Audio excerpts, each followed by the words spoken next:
Você tem dúvidas sobre saúde mental? Vem com a gente. Começa agora. Aqui na Cultura FM. Programa Fala Psico com Daniela Fontes. Uma boa noite aos ouvintes da Rádio Cultura da Viraí, sintonizados na 105,7. Eu sou a Vitória Lavarna e você está ouvindo Fala Psico. E hoje a entrevistada Daniela Fontes. Hoje a entrevistada Daniela Fontes, que é a fundadora do Fala Psico, né? E reverteu os papéis aqui pra gente hoje. Pra gente começar, Dani, eu queria saber, né, um pouco sobre você, as suas formações, para depois a gente entrar aí nas perguntas que os pessoais fizeram pra gente. Boa noite aos ouvintes da Rádio Cultura, a quem nos acompanha também pelo YouTube, pelo Instagram e pelo TikTok. Hoje o Fala Psico é especial, né? A gente está fazendo a edição de 1 ano.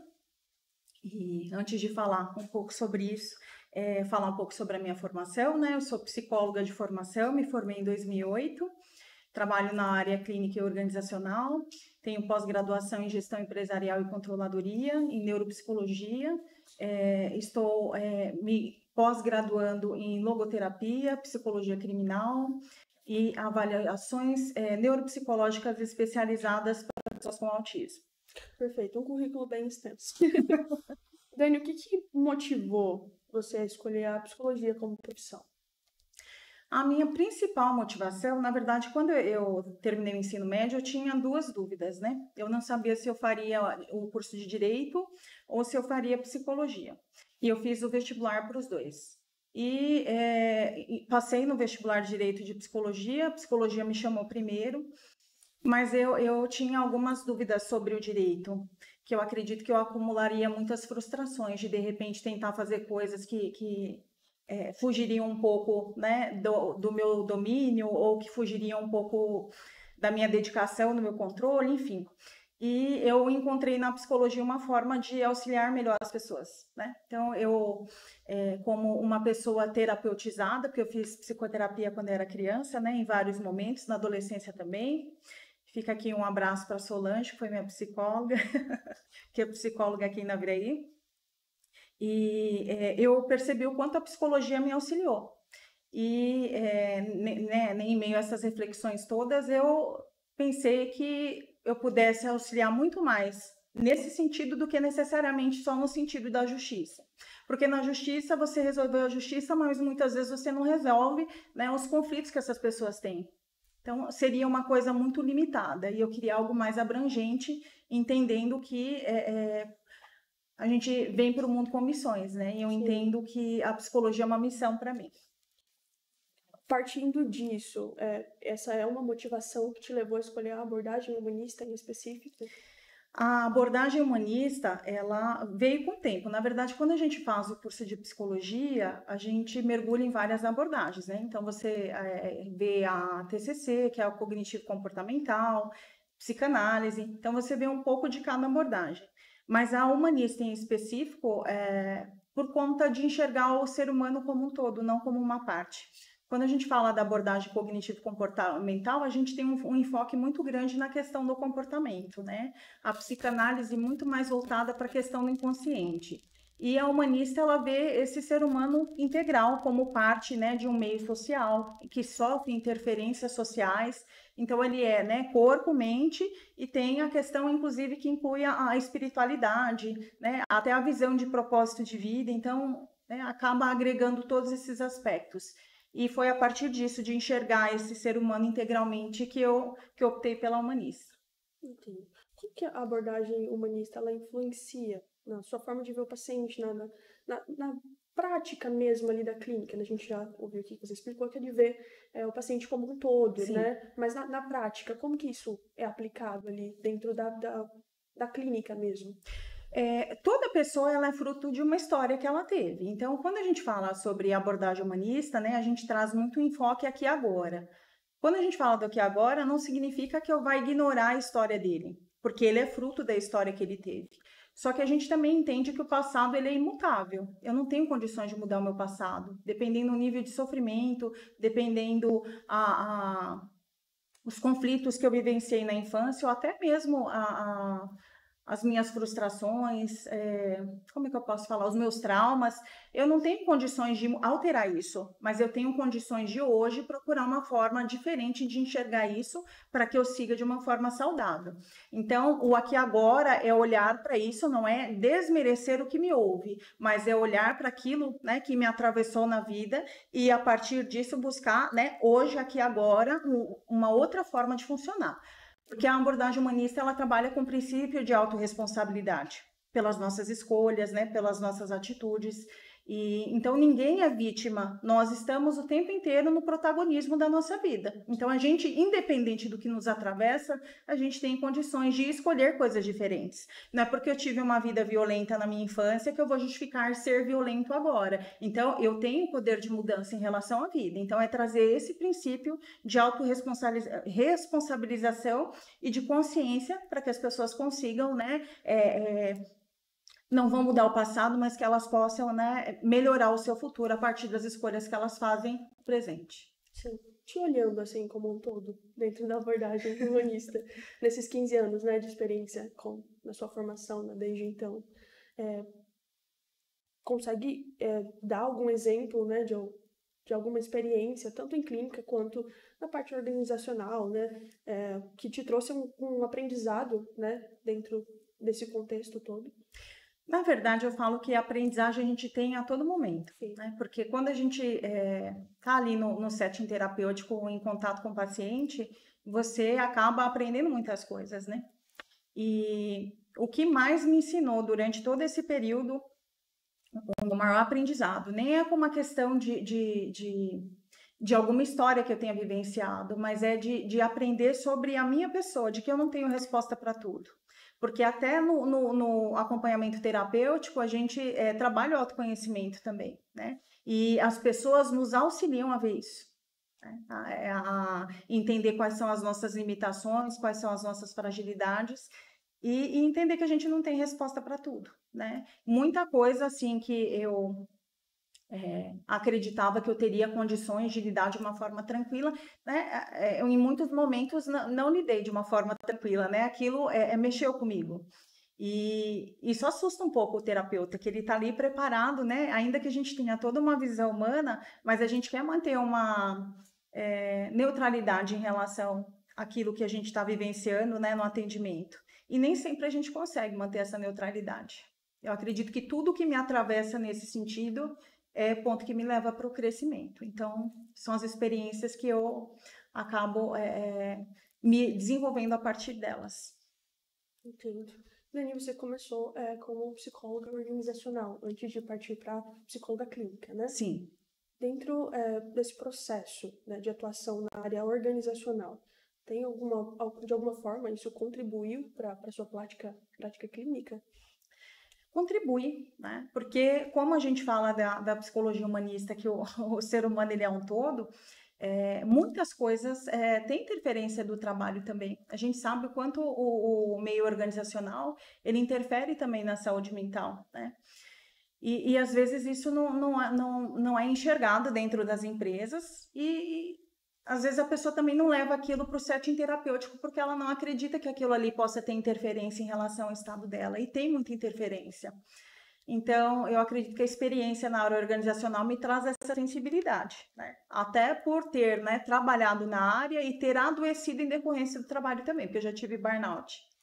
Então, traz um pouco mais de visão, né? Sensibilidade, de humanidade, e auxilia também, né, no atendimento dos pacientes.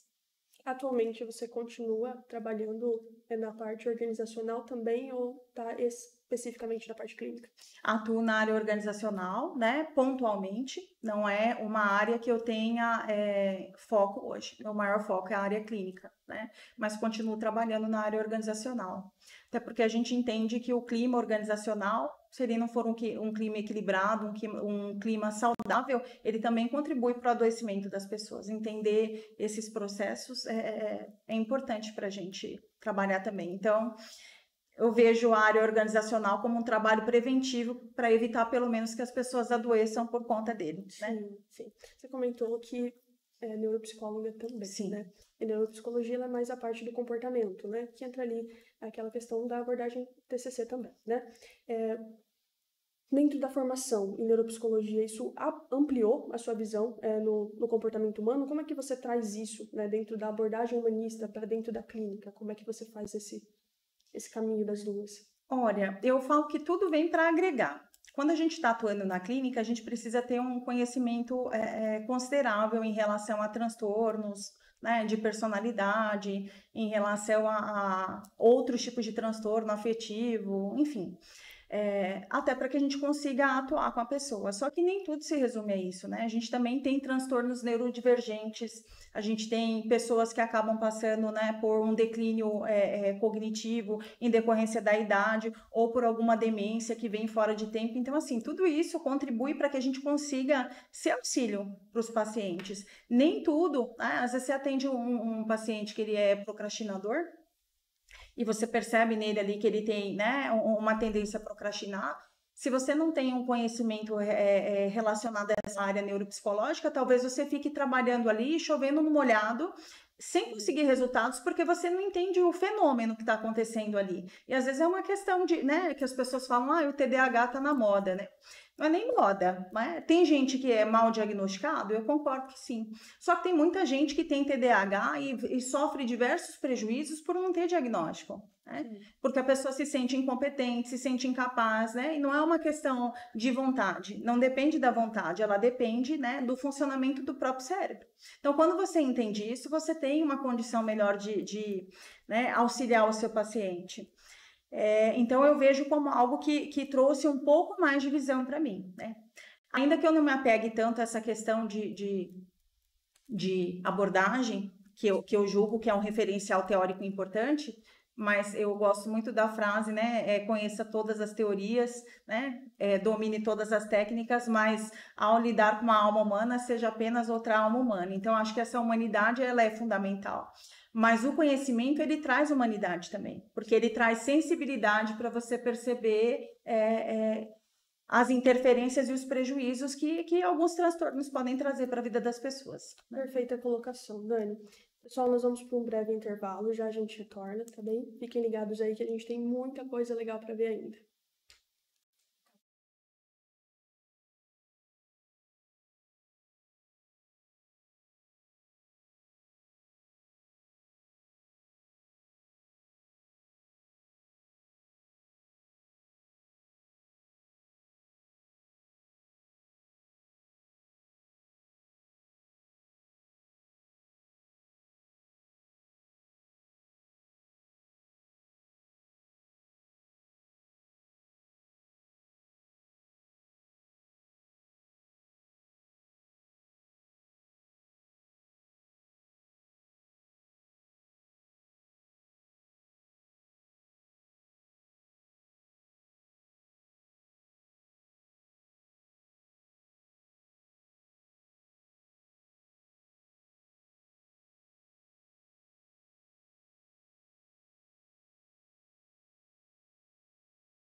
Voltamos com Fala Psico. Pessoal, se vocês tiverem alguma pergunta para fazer para a Daniela, que está aqui com a gente, pode mandar no WhatsApp 679-9890-1057, ou se você estiver acompanhando pelo TikTok, YouTube, deixe nos comentários que a gente dá uma olhadinha. Dani, quais são os principais desafios da prática clínica com abordagem humanista no dia de hoje que você identifica? Olha, intervenções são desafiadoras, né? Mas eu acredito que o que mais é desafiador é quando às vezes você enxerga um potencial de mudança na pessoa que ela não consegue enxergar. Quando você percebe uma resistência da pessoa na mudança ou uma atitude de procurar culpados para a situação que ela está vivenciando, a falta de autorresponsabilidade. Porque enquanto eu não me responsabilizo por a situação a qual eu estou permeada, estou envolvida, é muito difícil que eu busque uma mudança a partir disso. E às vezes as pessoas ficam muito reféns dos outros mudarem, né? Então eu vou mudar se o outro mudar, não, porque né, minha mãe é um problema, meu pai é um problema, o dia que eles deixarem de ser um problema, eu vou estar melhor. E na verdade, tem coisas que a gente não tem condição de mudar, porque a gente não tem o controle sobre o outro, a gente tem o controle sobre nós mesmos. Então, assim, o que é que eu posso fazer dentro dessa situação? E esse trazer para si é um movimento doloroso. E não é todo mundo que está preparado para lidar com isso, para se responsabilizar e buscar mudanças dentro desse processo. Então, às vezes, eu observo que tem pessoas que fogem do processo terapêutico, né? Por ser doloroso assumir sua responsabilidade diante da situação que você está vivenciando. Tem pessoas que permanecem no processo terapêutico, mas elas não conseguem tomar decisões acerca da situação que elas vivenciam, né? E ainda que a gente entenda que cada um tem o seu tempo, porque às vezes a pessoa ela demora um tempo para internalizar, né? Mas são coisas que, de certa forma, acabam trazendo prejuízos, porque você perde de ter qualidade de vida, né? De melhorar a sua saúde mental.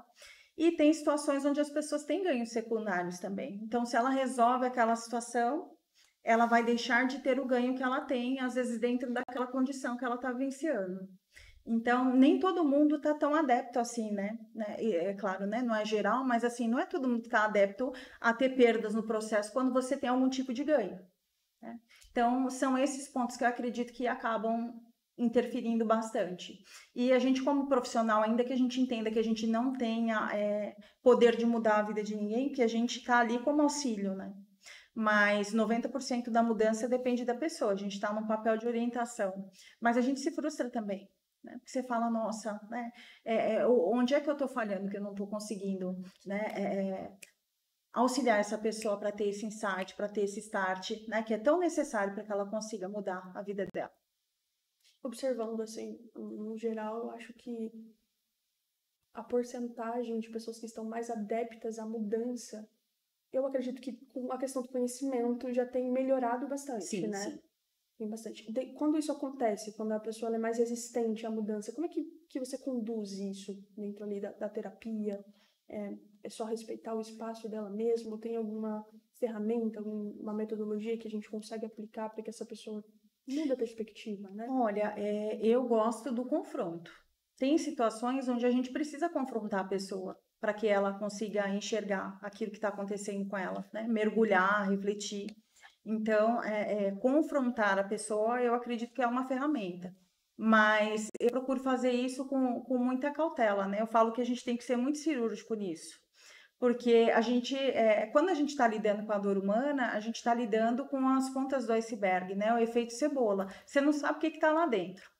Então, às vezes, aquilo ali, né, tá escondendo alguma coisa que é muito maior, que às vezes a pessoa nem te trouxe para terapia ainda, né? E é aquilo ali que está lá no fundo, que ela ainda nem teve a coragem de te verbalizar, que sustenta ela não conseguir dar andamento. Então, assim, eu gosto de confrontar, mas eu gosto de ser cautelosa também por conta disso, né? Porque nem todo mundo está preparado, às vezes, para lidar com uma dor que é maior, que é mais severa, né? Sim. Sobre a ponta do iceberg, acredito que a questão das pessoas pararem a terapia e elas retornarem depois de um tempo vem disso também, de se sentirem mais confortáveis de falar, talvez, sobre aquilo? Sim, eu já tive situações da pessoa ter começado o processo terapêutico, ela ter deixado o processo terapêutico, né? E depois ela retorna e ela traz as informações, porque ela está mais preparada. Então, às vezes, você fica ali dentro do processo terapêutico, a pessoa leva mais tempo para as coisas fazerem sentido para ela. Aí você entra num confronto com ela vai embora com aquele confronto e ela fica ali 2, 3, 4 meses refletindo sobre aquilo que você falou. E depois ela retorna mais aberta para falar, né? Então, acontece, sim, né? Dentro de toda a sua experiência, né, como psicóloga clínica, tendo optado pela abordagem humanista, teve alguma experiência que reforçou, não, era isso mesmo, a minha linhagem, que eu me identifiquei, eu mantive? Uhum. Ou em algum momento você pensou, não, eu acho que talvez se eu tivesse trilhado outro caminho, outra abordagem, outra metodologia? Na verdade, eu nunca pensei em mudar de abordagem, porque eu vejo muito sentido na abordagem humanista, né? E até porque eu tenho um olhar também em relação às abordagens, que é um olhar mais integrativo, porque eu entendo que toda teoria tem sua função. Inclusive, mesmo tendo a abordagem humanista, tem ferramentas da TCC que a gente utiliza dentro do processo terapêutico, né? Olhar para algumas questões que a gente não nega o inconsciente. A pessoa tem questões que são inconscientes, né? Então, refletir sobre essas questões, sobre esses impactos, que às vezes ela só não conseguiu assimilar ainda o porquê que ela faz daquela forma, mas a gente faz uma reflexão ali, você consegue enxergar às vezes o que motiva, que não justifica a pessoa permanecer com o comportamento, ela precisa trazer consciência para buscar mudança, né?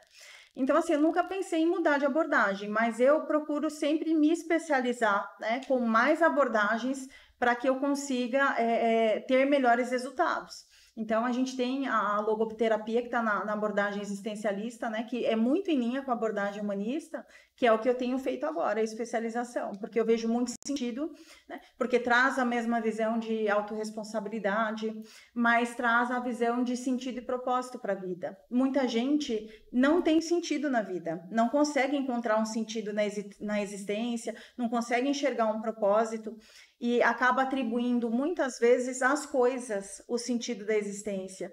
E essa abordagem ela traz um pouco dessa reflexão de que a gente tem que buscar algo maior, né? Porque nós não somos matéria, nós somos algo, né, superior à matéria. Então, o propósito da nossa vida não pode ser material.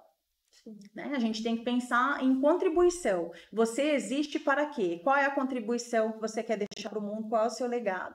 Então, ela traz várias reflexões nesse sentido, né?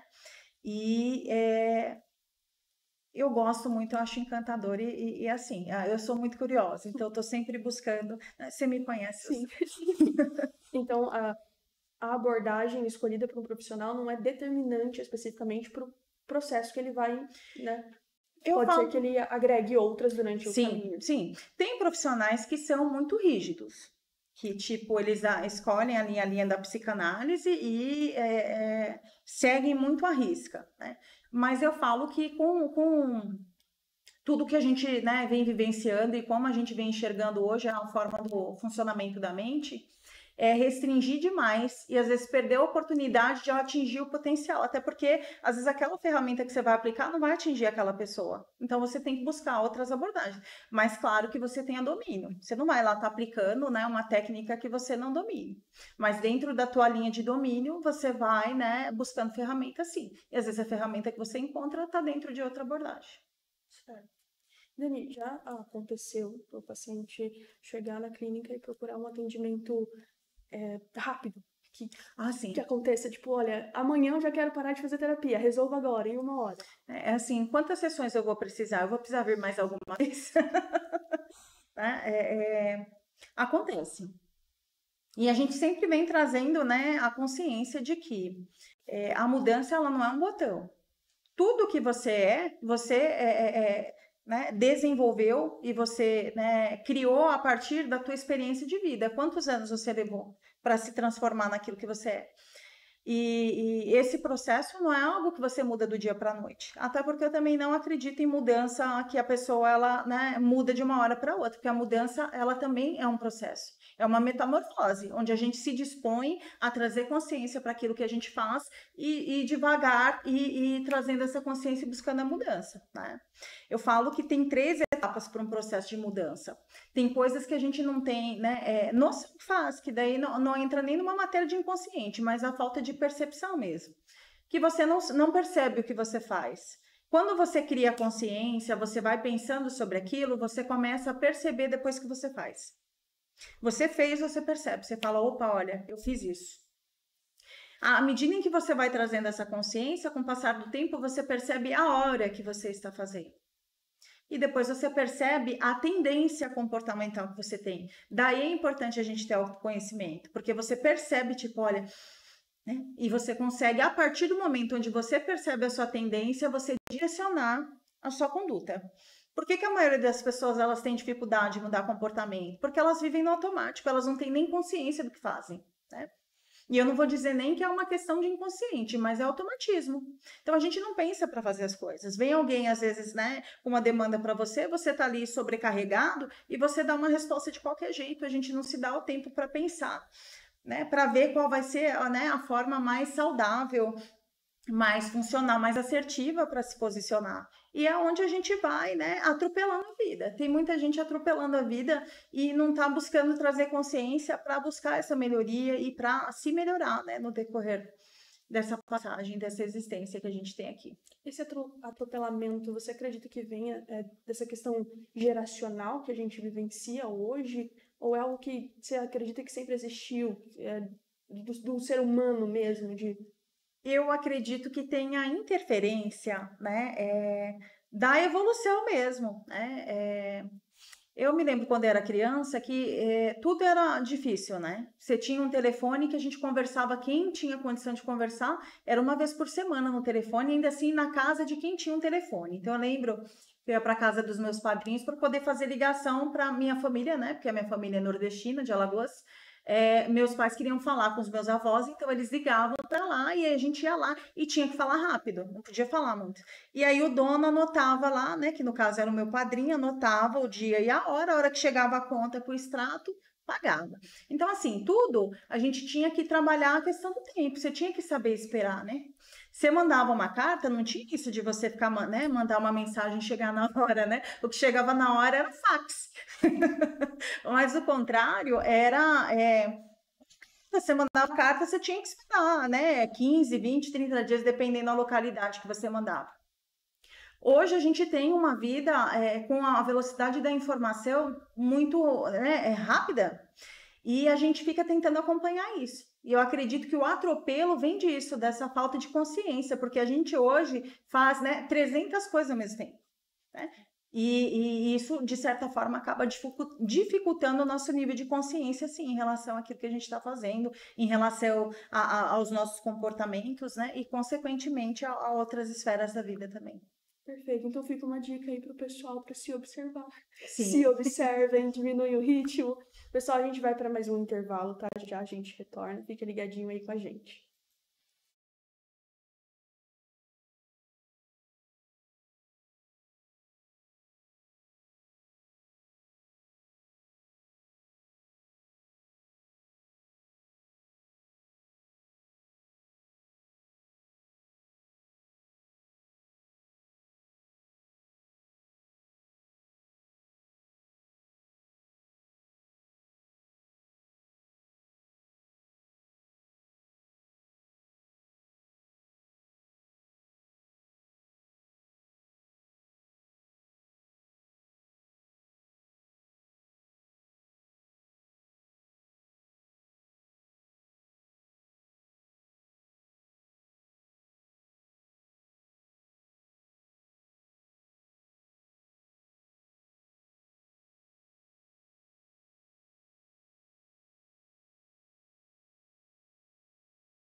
Fala Psico tem suas dúvidas. 67 99880 357. Voltamos de mais um intervalo. Lembrando, pessoal, que vocês podem mandar perguntas pra gente pelo TikTok, pelo YouTube, nos comentários, a gente tá ligadinho aqui, ou no nosso WhatsApp, 67998901057. Dani, quais são os principais desafios emocionais que você identifica no ambiente corporativo? Olha a língua portuguesa falhando. Os desafios emocionais, eu acredito que é a falta de inteligência emocional mesmo. O que eu observo, né? E na verdade isso aí, se você for buscar na literatura, né? Na verdade o que eu observo já é o que diz a literatura. Mas as pessoas, elas aprendem a ter inteligência, né, no trabalho, então a gente está sempre buscando competências técnicas, mas a gente não busca trazer inteligência, né, autoconhecimento para a gente gerenciar melhor as nossas emoções. Então, a pessoa, quando ela está na empresa, ela quer crescer, ela quer desenvolver, ela quer ser um líder, ela quer prosperar, ela quer ganhar mais. Então, assim, as motivações, né, e as buscas, os objetivos são esses. Mas para que você chegue até isso, é importante você ter autoconhecimento. Porque se você tem autoconhecimento, você percebe ali a sua tendência comportamental. Tem muita gente, às vezes, que não consegue desenvolver ou crescer na empresa justamente porque tem gaps nessa área, né? E não tem a consciência desses gaps, ou não se trabalha nesses gaps. Isso acaba, né, interferindo. Por um outro lado, as pessoas que crescem sem essa noção, sem essa bagagem, sem esse desenvolvimento, né, elas adoecem outras pessoas. E elas também podem gerar, né, questões trabalhistas, né, problemas jurídicos para as empresas, porque gera, de repente, uma exposição, né, uma humilhação pública, e isso tudo tem impactos jurídicos também. Então, a falta de inteligência emocional, acredito que é essencial. As pessoas buscam muito se desenvolver em diversos aspectos da vida, e elas acabam negligenciando no que é fundamental, porque é super importante que você tenha noção, né, de como você é, qual a sua tendência reacional diante de algumas situações, e que você já procure trazer estratégias para você lidar com isso. Então, eu tenho um perfil muito estourado, né? No momento que eu estou ali no conflito, eu vou resolver naquela hora? Não. Então, eu preciso dar um tempo, respirar, me acalmar, porque eu preciso buscar assertividade. Ah, mas a pessoa está, né, falando alto comigo, eu não vou levar desaforo para casa, né? Quando você não leva o desaforo para casa, você perde a chance, né, de se posicionar de uma forma assertiva e de, né, estar certo na situação, porque a partir do momento onde você também se descontrola, você perde a razão. Então, trazer um pouco dessa consciência de que onde tem duas pessoas desequilibradas, alguém precisa ceder. Alguém precisa acalmar para dar um tempo, né? Isso é só um exemplo com relação, né, a quem é estudado, mas a gente vê outras formas também, né? Pessoas, às vezes, que são passivas, que não se posicionam diante de situações erradas. Isso tudo é falta de inteligência emocional, de autoconhecimento. E isso, né, não só nas organizações, mas na psicoterapia também a gente consegue ir trabalhando e desenvolvendo. Certo. E há alguma estratégia que você recomenda para esses líderes, né, que normalmente estão à frente dessas instituições, para adotarem uma gestão mais humanizada, né, no tratar, no falar, no agir? Olha, tem muitas organizações hoje, a gente vê uma abertura muito grande das empresas na busca de profissionais da área de saúde mental para trabalhar nas organizações, justamente tentando, né, verificar esse tipo de situação. Mas o que a gente observa, né? Que se não parte da empresa, às vezes a pessoa não tem essa busca por si só. E quando tem a busca, a pessoa busca um coaching. O coaching, eu não vou tirar o mérito do coaching, eu também tenho formação em coaching, né? E tem muitos profissionais que são muito bons. Mas existem profissionais que se formam, né, e que não têm uma bagagem, um conhecimento, né, e também não recebem nenhum tipo de fiscalização e não tem nenhum tipo de contrato de sigilo, né, para manter as suas informações ali guardadas. Então, assim, quando você vai para um atendimento que não tem um conselho que regulamenta, você acaba ficando vulnerável, né, e exposto a passar por alguma situação, né, desagradável, de quebra de sigilo, de exposição de alguma situação, né, pessoal. Mas quando eu vejo essa mudança, assim, parece que as pessoas internalizaram que quem dá, né, essa assistência é o coaching dentro das organizações. E o psicólogo, ele tem essa competência, ele tem condições de auxiliar nesse sentido, né? Às vezes a pessoa quer uma visão mais voltada para o trabalho, a gente tem vários profissionais que atuam nessa parte de orientação profissional. Então, assim, não precisa ser restrito ao coaching. O psicólogo, ele faz esse papel, ele tem essa atuação, né, de orientação, até porque ele vai também ali auxiliar em outras áreas. Às vezes aquilo ali que está te interferindo no trabalho tem relação com outros aspectos da tua vida. E isso a gente consegue fazer, né? E a gente tem anos de estudo para isso. Você acredita que existe uma despreparação dos líderes, assim, nesse quesito? Ou são pessoas muito jovens, né, para tal local? Ou não varia muito na questão muito de idade, a questão mesmo de estar aberto a desenvolver, a pôr em prática aquilo para o desenvolvimento mesmo, né, como líder? Eu acredito que tem interferência de geração, sim. Ainda que a gente perceba que os jovens são muito mais abertos a determinadas coisas, mas eles têm uma vontade de crescer muito rápida, que às vezes não acompanha a velocidade da organização. Isso acaba frustrando. Então, a pessoa entra, ela quer ser tipo gerente daqui 3 anos. E a gente sabe que, né, é uma carreira, é um desenvolvimento, é uma vida que você leva para você se desenvolver, né?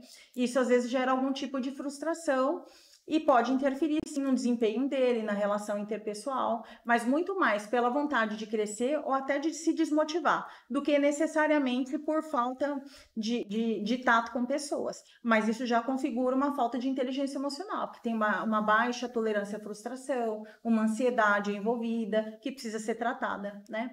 Nas pessoas mais antigas, a gente percebe interferência de outros modelos de liderança, porque a gente vem de formatos anteriores, que era manda quem pode, obedece quem tem juízo, né? E o mundo evoluiu muito nesse aspecto. E tem muita gente que não acompanhou essa evolução, né? Então, assim, sempre foi assim, é tipo o complexo da Gabriela, nasci assim, eu cresci assim, vou morrer assim, e a gente precisa se atualizar, né? Às vezes a forma como a gente conduz, né? Dá certo, mas é o efeito antibiótico. Eu já vi muito líder antibiótico, que ele tem um efeito, né, nos primeiros 2 anos que ele trabalha, e depois ele perde o efeito porque as pessoas, né, perdem o respeito por ele, e ele perde a credibilidade, né? Então, assim, ele quer fazer as coisas à força, mas a longo prazo as pessoas não toleram isso. Então, chega num ponto onde ele não consegue mais atingir resultado com esse meio. Então, é trazer consciência de que a gente precisa se modernizar. Mas essa resistência, ela diz muito sobre os aspectos, né, emocionais, comportamentais, sobre uma rigidez cognitiva, e tudo isso a gente trabalha onde? Né? Na psicoterapia. Então, quando a gente faz um acompanhamento, a gente tem condição de pontuar esses aspectos, né? Mas tem relação com a inteligência emocional também, né, que é fundamental. Perfeito. Chegou uma mensagem pra gente no Instagram. O Adam vai ler, por favor.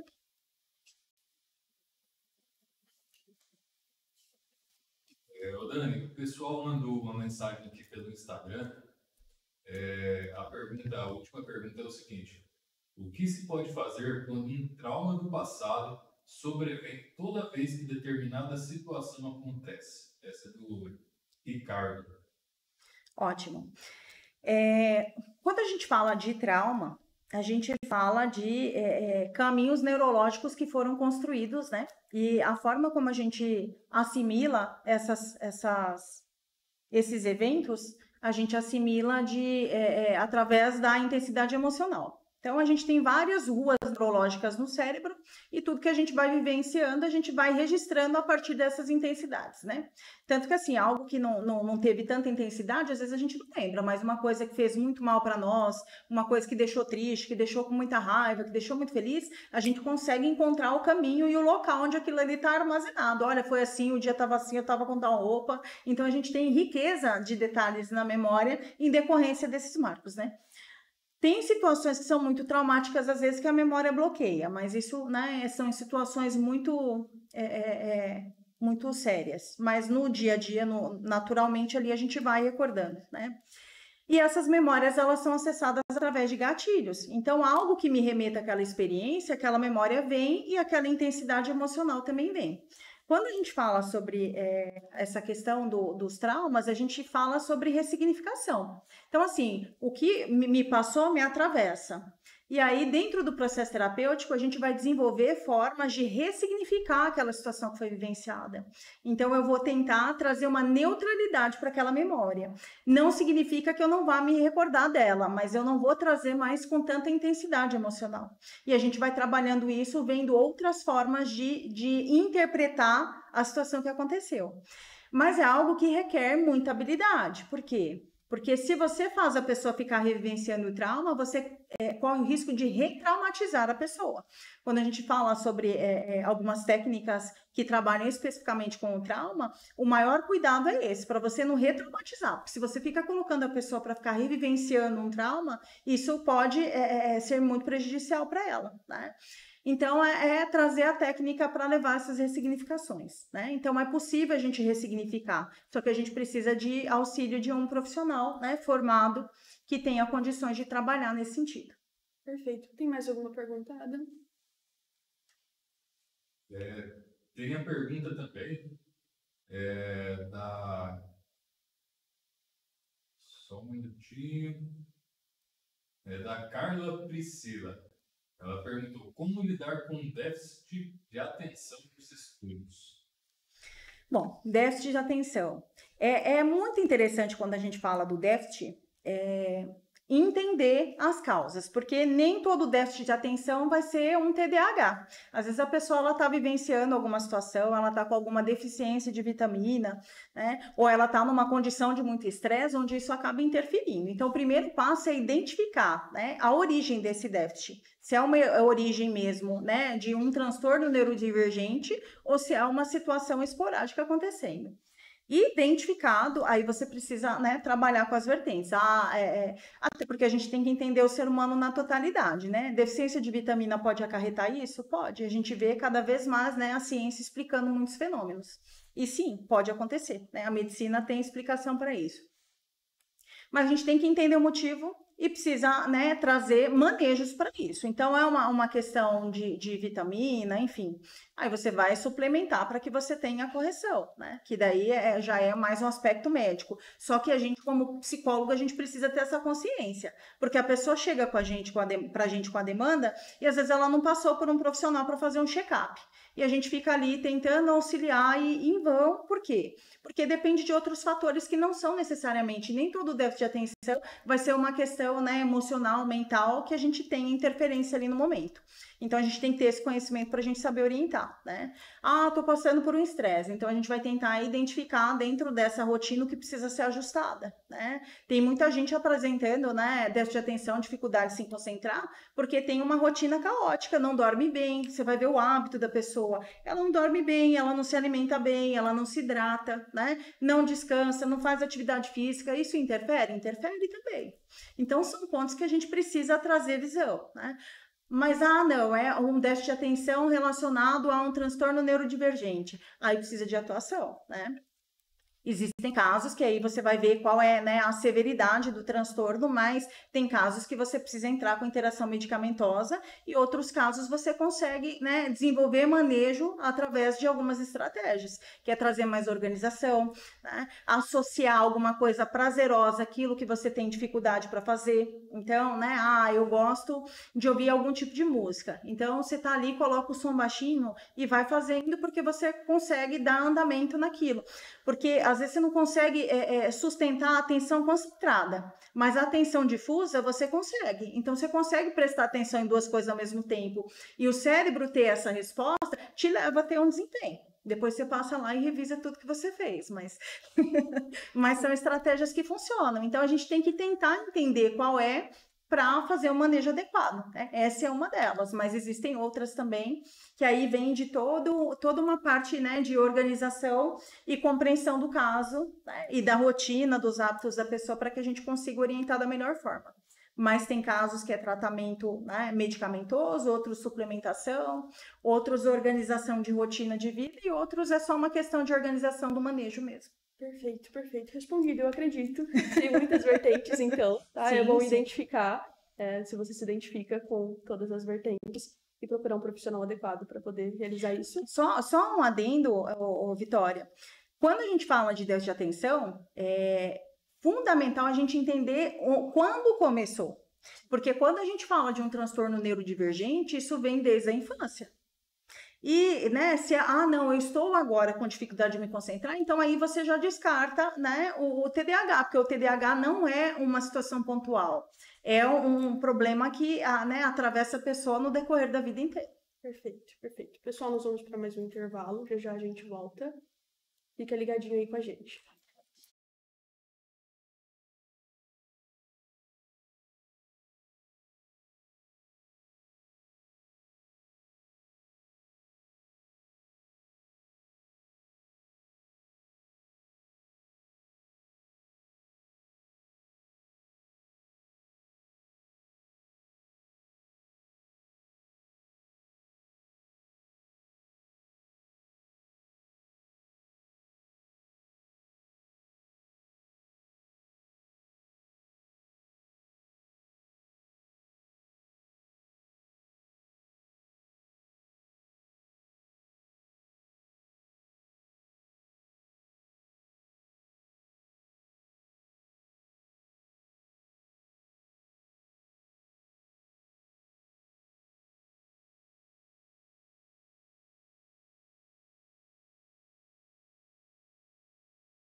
Voltamos de mais um intervalo. Gostaria de dar uma boa noite para a Aninha. Acompanhe o Fala Psi, que ela está sempre presente nas quartas-feiras. Boa noite, Aninha. Bem-vinda a um ano. A Aninha te desejou parabéns nesse ano de Obrigada. programa. Muito obrigada, Aninha. E a gente tem uma pergunta aqui também. Gostaria de saber como vive o dia a dia dos psicólogos. Vocês também precisam se consultar, por estar sempre vivendo, né, vivenciando problemas, né, dos outros. Não deve ser fácil, ela comentou. A gente precisa de acompanhamento, sim, porque primeiro que realmente a gente lida com demandas que são muito sensíveis, né? E a gente precisa estar em dia com as nossas demandas para que a gente não use o paciente para despejar nossas demandas também a partir do momento onde a gente se identifica com as demandas dele. Então, se você está terapeutizado, você tem condições de manter esse equilíbrio. Se você não tem, às vezes você vai numa identificação e você perde a linha da neutralidade, você já não fala mais à luz da abordagem, né? Enfim, da fundamentação científica, mas você acaba entrando, né, numa questão, né, de bom senso ou do seu próprio julgamento em relação ao que você faria dentro da situação. Então, a psicoterapia do psicólogo auxilia ele a criar essa distância, que a gente precisa sim ter essa distância, essa neutralidade, ainda que a gente não possa abrir mão da nossa humanidade, mas a gente tem que manter essa distância, né? E outra que é também compreender, porque tem algumas coisas que mexem com a gente. Então, se você lida com uma situação muito sensível e você não faz acompanhamento, às vezes você acaba tendo dificuldade em auxiliar aquela pessoa. Fora que a gente também precisa passar por supervisão, porque não é tudo que a gente tem domínio. Então, tem situações que a gente precisa de auxílio. E o auxílio ele é fundamental, porque por mais que a gente tenha, né, uma experiência, uma bagagem, a gente não conseguiu ver de tudo ainda.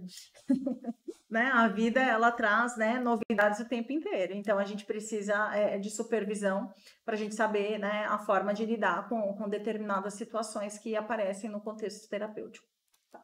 A supervisão e a terapia para o psicólogo é algo que é obrigatório pelo conselho ou é mais uma questão de bom senso mesmo? É orientado, orientado, não é obrigatório, né? Mas a gente fala que é de suma importância, é fundamental que faça, para a gente não correr o risco de entrar nessas vertentes que eu citei, né? De se identificar, enfim, de perder o princípio da neutralidade no acompanhamento terapêutico. Perfeito. Como já foi falado, né, no começo do programa, hoje a gente está comemorando um ano, né, de programa, e eu queria saber quais benefícios que você acredita que o programa em si trouxe, né, para as pessoas, para os ouvintes, nesse decorrer de um ano. Olha, quando o programa, né, ele foi gestado, a gente tinha o Fala Psico, que eu fazia pelo Instagram, que eu respondia algumas perguntas e tudo mais, né? E eu tive uma paciente que ela entrou em contato comigo, vendo algumas perguntas sendo respondidas, ela falou, você podia fazer um podcast, né? Aí eu fiquei pensando sobre isso, eu falei, mas o podcast ele é muito restritivo, porque ele vai abranger quem? Quem está na minha rede de contatos, né? Mas eu queria algo mais abrangente e que beneficiasse mais pessoas, né? E aí eu entrei em contato com o Humberto Zoom, ele conversou com o Eduardo e nós conseguimos o espaço aqui na rádio às quartas-feiras, né? Inclusive eu sou muito grata à Rádio Cultura, né? Por ter, né, disponibilizado esse espaço na quarta-feira para a gente estar falando sobre saúde mental. E o objetivo é levar informação de qualidade. Hoje a gente vê que as pessoas elas têm informação e elas criam opinião a partir de flashes que elas veem no Instagram, né? E isso é muito perigoso, porque uma informação, ela não é possível você passar informação sobre algo, né, em 1 minuto e meio, 2 minutos. Até porque a gente sabe que, né, as informações são muito mais profundas. Ainda que em 1 hora a gente também não consiga, o que a gente estudou em 5 anos, né? E vem estudando aí no decorrer da vida toda. Mas a gente já tem um pouco mais de bagagem, um pouco mais de sustentação para falar sobre determinadas coisas, até para a gente quebrar certos paradigmas, né? E fora que algumas pessoas nem acesso às informações têm. Então, é uma forma de levar informação, né, para as pessoas que escutam a rádio, para as pessoas que estão no YouTube, para quem está ali no TikTok, porque não limita, né? Não está ali limitado a quem nos segue para você fazer um podcast no Instagram, né? E de certa forma, assim, eu vejo muitos benefícios. Muita gente, né, relata através das mensagens o quanto tem aprendido no decorrer desse período, né? E, mais uma vez, eu reforço, eu falo que a existência da gente é missão, né? E para mim, o Fala Psico é uma missão de levar conteúdo de qualidade para as pessoas, levar informação, né, com profissionais que saibam e tenham responsabilidade por aquilo que estão falando, né? Enfim, eu acho que informação hoje é algo fundamental para as pessoas, porque é uma forma de mudar a vida também. À medida em que eu sei o que está acontecendo, né, eu tenho condições, né, de criar consciência e buscar a transformação necessária para a minha vida. Perfeito, acho que ficou extremamente claro. Tem algum tema ou algum programa em específico que a senhora tenha se identificado, que te marcou mais desses um ano? Eu acredito que todos os temas eles foram muito importantes, assim, eu não me recordo de um especial que tenha me marcado, até porque a maioria dos temas que vem aqui eu gosto muito, normalmente o tema ele tem um pouco também dessa questão da minha identificação, né, da escolha, além, claro, né, do domínio dos profissionais, mas normalmente são temas que eu gosto muito, assim, especial. Eu seria injusta em dizer que houve algum especial, porque realmente todos, além de contribuir, eu aprendi muito também. Porque a gente está aqui e acaba aprendendo junto, né? Pessoal, se você perdeu algum programa, tem disponível no YouTube, tem disponível no Instagram, estão perfeitos, todos muito agregados no conhecimento. A gente já está para finalizar, né? Então, acho que eu queria aproveitar o espaço para dizer, acho que muita gente pensa a respeito, né? Que a senhora vem trilhado, acho que a gente está junto há 4 anos, né? Sim. Nesse processo de trabalho. E eu acho que não teve um dia que eu falei, caramba, Daniela pisou na bola, no quesito profissional. eu admiro muito. Eu paro e penso, caramba, que profissional impecável. Eu comento sempre com a mãe que se eu fosse indicar um profissional para alguém para o resto da minha vida, a senhora seria essa pessoa. Porque o seu trabalho é impecável, a sua dedicação, o cuidado que a senhora tem minucioso para fazer não só os atendimentos clínicos, mas as avaliações. Gente, às vezes demora um pouquinho, mas é tudo muito cauteloso, é tudo muito feito com muito cuidado. E isso é admirável porque eu, enquanto paciente, já passei por profissionais que não tiveram esse cuidado comigo, né? E acompanhando ali, só de fora, sem nem entrar na sala, sem nem saber o que está acontecendo ali, só recebendo feedback das pessoas que saem ali e acabam comentando na recepção, é só coisas positivas, né? E aqueles que às vezes saem falando negativo acabam retornando, porque entendeu que o problema no momento não era o profissional, era ele que não estava conseguindo lidar com aquilo, com aquela carga, né? Mas a gente entende que nem sempre vai casar, né? Nem sempre vai bater ali, mas eu queria deixar isso em aberto, né? Porque quando a gente falou muito sobre vir para cá, foi uma das coisas que eu pensei sobre isso. Caramba, que peso de entrevistar a Daniela, não no sentido só da timidez e da vergonha, mas de, tipo, o que perguntar para alguém que tem tanto para oferecer, né? Tem muito para oferecer, né? E ainda não foi todas as perguntas específicas que eu gostaria, mas a gente conversa na clínica sobre as outras. Então, acho que era isso que eu queria falar. Você quer me fazer chorar, né, Vitória? Mas é verdade, eu que sou grata. Eu acredito que esse momento aqui, ele é um momento muito especial para mim por 2 motivos, né? Por estar completando um ano de Fala Psico e de ter uma equipe há 1 ano, que é você me dando todo o suporte, né, no consultório, né, com a agenda do Fala Psico, entrando em contato com os profissionais, Ferreira, Ada, que são um suporte aqui diário, né, são pessoas muito especiais, mas o que mais me deixou meu coração quentinho hoje foi você ter vindo quebrar paradigmas, porque eu sei o quanto isso é desafiador para você, e você se propor a isso, assim, me enche de orgulho. Obrigada. Obrigada mesmo. Não faria isso por outra pessoa. Fique feliz. Bom, pessoal, acho que ficou mais do que claro, né, sobre a excelente profissional que a Daniela é. Espero que tenha esclarecido para vocês todas as perguntas. Acho que foi muito pontual, muito preciso tudo que foi respondido. E a gente fica por aqui com mais um Fala Psico. Quarta-feira tem mais. Acompanhem pelo Instagram, pelo YouTube, pelo TikTok, pelo WhatsApp da Rádio Cultura. Fica sintonizado aí no 105,7. Obrigada, pessoal. Uma boa noite. Fiquem com Deus. Obrigada às pessoas que nos acompanham aí, né, por esse 1 ano de Fala Psico.